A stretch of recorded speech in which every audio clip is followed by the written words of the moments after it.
tuned into the Hip Hop Uncensored podcast. I want to talk about this story. 50 Cent, man, he has voiced his concern about the possibility of Comcast dropping Starz altogether. Now, 50 Cent put this message up on Twitter the other day. He said, "I'm sick right now, so I lose millions of viewers today because of Comcast. They are dropping Starz. No more Power. I'm dead." He put the little picture of them, I guess, on the scene from Power. Now what's going down is Comcast, the earliest they could drop Starz will be December the 10th.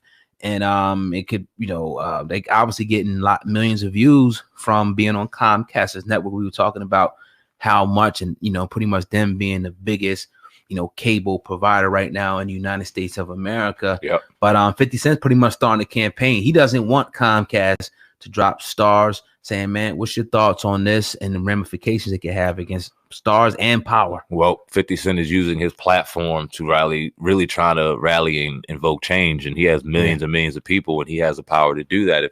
If he asks them to do it and they really start doing it in numbers, it's going to get Comcast attention. Yep. I'm sure Comcast has seen a very big decline in numbers over the last 3 or 4 years, given the fact that streaming services and different ways to get entertainment are coming to people in abundance, and is way cheaper than sitting there paying a $300 cable bill when you got the phone that you don't really use anymore, and the cable box that are out of fucking date, plus the internet. And the way they be getting people, it's not fair.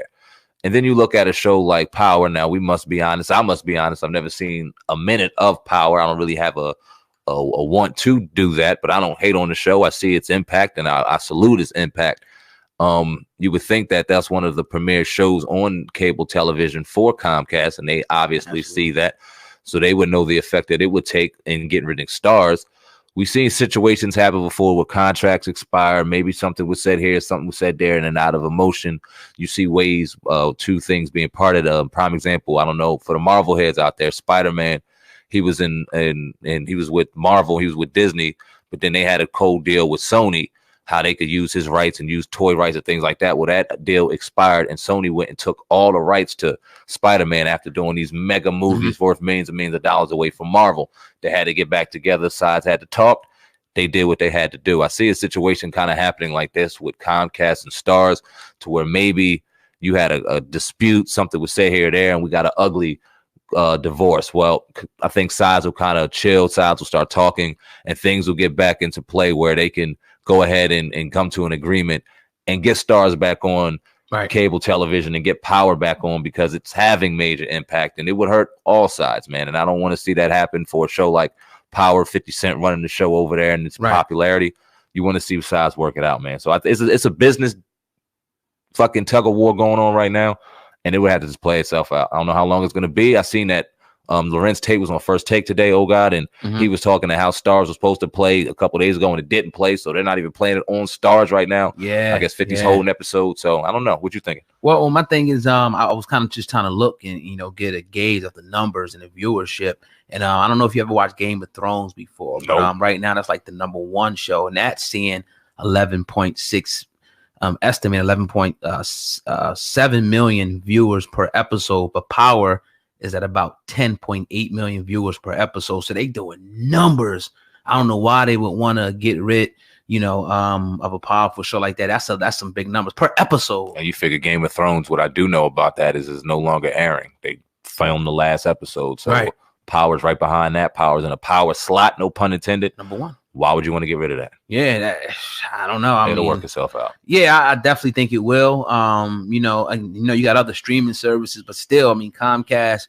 I would imagine they're probably in millions of homes across the United States. So that right there, no doubt, 10 million per episode. Imagine that, man. That's good money. Yeah. That's great money. And now that's the fifth. Yeah, man. And that's what you gotta. He does a lot of crazy shit on Instagram, but when you look at things like that, he got a show on ABC. I think he's about to start premiering if it hasn't aired yet, and I'm sure that's going to be successful too.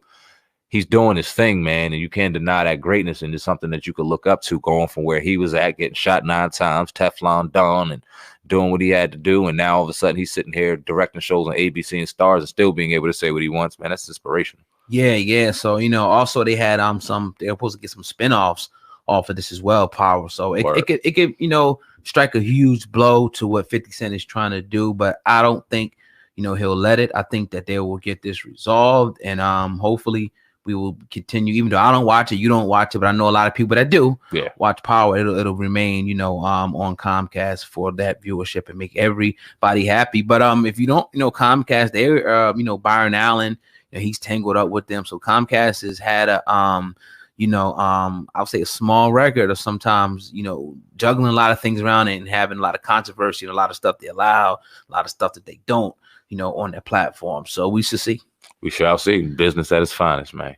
Yes, sir. To kind of transition real quick, I know we got maybe one more topic, and this is Cameron. Now, Cameron had a beef with Nas back in the day. He sat down with, I believe, Rap Radar to talk about his regrets on that. Oh, God, we're going to play Cameron's piece on this, and we'll give our thoughts. I'm a real big Nas fan. Like, what happened was Nas just dissed me for no reason. And it was really tough decision to make, but tag, man, what did he diss us for? We didn't even do nothing to He's more mad at Hot 97. At that particular era, it was like, look, this is Nas. We can't just do one song because he could come back with another song and kind of kill everything. You know what I'm saying? So let's just bombard the situation. You know what I'm saying? Put it on a mixtape. That was the only way we felt that we could handle it because Nas was such a legend at that particular time. Do you feel like you crossed the line? Because beef now is different. Yeah. I mean, at that particular time, I probably didn't. It's some things that I found about afterwards that I probably wouldn't have said if I knew. You know what I'm saying? Do I regret it? Yeah, because I didn't want to go that far. But at that particular time in my mindset and the niggas I was running around with, they didn't give a fuck.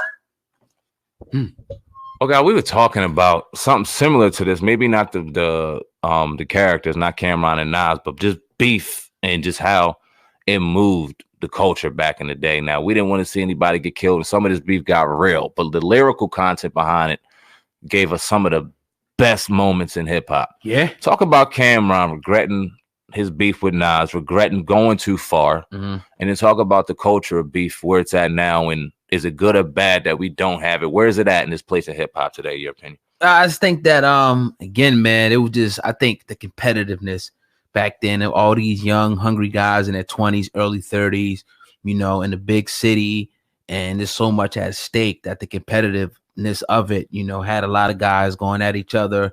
And you talk to all these guys now, they were young back then. They say, man, I regret that. I never would have did that. Just like we were just talking about a few minutes ago, man. In your early 20s, it's mad things that I will look back on. You will look back on, the next person look back on like, yo, I would have never done it this way now. Why? Because I was in a totally different, space. But, I think it's dope, that he's able to rehash this. But as far as beef, man, I just think it's part of the game. You ain't going to get along with everybody. It's a competitive sport.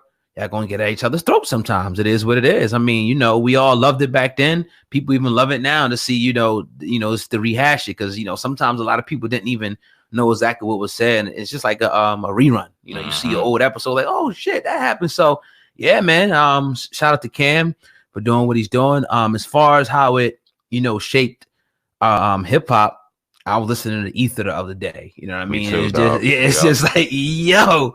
I mean, it was just such like it was. Now that I look at it, I can say, yeah, that shit was way better than Takeover. You know what I'm saying? Once you feel it now, yeah. Once you feel it now, right? Man, I was listening to that joint. We were going down to North Wildwood for the game, and Jalen had on Nas or something like that. Right. We put on that. Like Ether came right behind. He just doom off Jay-Z. It was like, woo. Yeah. Boy, you don't know nothing about this, but we about to, man, here it come. Right. And it's like, yo, like we lived these moments. We're talking about Jordan. We watched the greatest of all time go through his prime, and we've been able to see this with our set of eyes. The things that we've been able to look at, in particular, not the like I said, not the violent aspect of it, but the beef and how it molded and shaped some of our greatest and most favorite rappers. You talk about State Property versus Rough Riders with Jada Kiss and Beans, and you talk about Jay-Z, Nas, and the other beats that Beanie Jada, you know what I mean? Yeah. 50 Cent, G Unit versus fucking Styles P, Sheek, Luch, and Jada. I remember those joints. Right. Game versus 50. Just all of these. Ja Rule versus 50. The storylines behind it, man, makes for the most memorable moments. And a lot of people, when you even see a lot of these puzzles or these pieces in place, when they get on interviews, a lot of people want to talk about that stuff because it made such an impact on hip hop. And it's good that a lot of these brothers are alive to talk about the things that they did in their young and wild 20s And I think that it would still be good for hip hop if it wasn't taken to the streets as much, because it is very competitive. It should be considered and prided on being competitive, because I think too many people are comfortable in hip hop to where they think anybody can do it. And it's watering down the sport. It's watering down the art of it. That's a great point. And I don't like that. We need some more competition to kind of weed out the weak and keep the strong going. Yeah, it's good for hip hop. It got, and the reason it's like that because it got dumbed down so much. It's so simplified that a guy that was doing comedy would try to jump on there and totally disrespect the game. And everybody's a GOAT. And everybody's this. And you got this dude because he likes this dude and he makes whack music. He's allowed to go in and promote this whacker music. And it's like, man, what happened to the brothers that used to go, listen, man, I love you, but that shit's garbage. We got so many yes men around here and motherfuckers trying shit and putting it out and sounding the same with no substance in it. And this is like, damn. Some of y'all motherfuckers, we need to start a bracket, a 16 bracket of the wackest rappers. Y'all watch this. Yeah. And we should just start having battles, and the wackest one gets rolled out, and only one can survive. You whack motherfuckers. We're gonna get our list together, man. Shit. Once we get this, this football season's over and everything, we're gonna start doing shows like that. We'll come out like with a list, the top 10. You know what I'm saying? People gonna be offended by it, but hey, get your skills up, nigga. And I tell you what, for the loyal listeners, the loyal people watching, y'all start throwing out names, man. Start hitting them in the comment section. The people that need to potentially be on this top 16, top 25. I don't know how far we'll go. Depends on how many whack motherfuckers we start listening to. Right. Might be to field of 64. Might be NCAA bracket in this motherfucker. But we'll see, man. Start throwing your names out there. It may get a little disrespectful, but it'll be all honest. And we're going to do what we do, man. Yes, sir. Yes, sir, man. But another episode of the Hip Hop Uncensored podcast is in the books, man. We appreciate each and every listener today. If you enjoyed the content today and you want to know how you can help us, all you got to do, only thing we're asking you to do is just hit the 5-star rating for us, leave a comment, and if you want to, get some more content like this, go ahead and hit that subscribe button, and as soon as we drop a new episode, you will be notified. Yeah.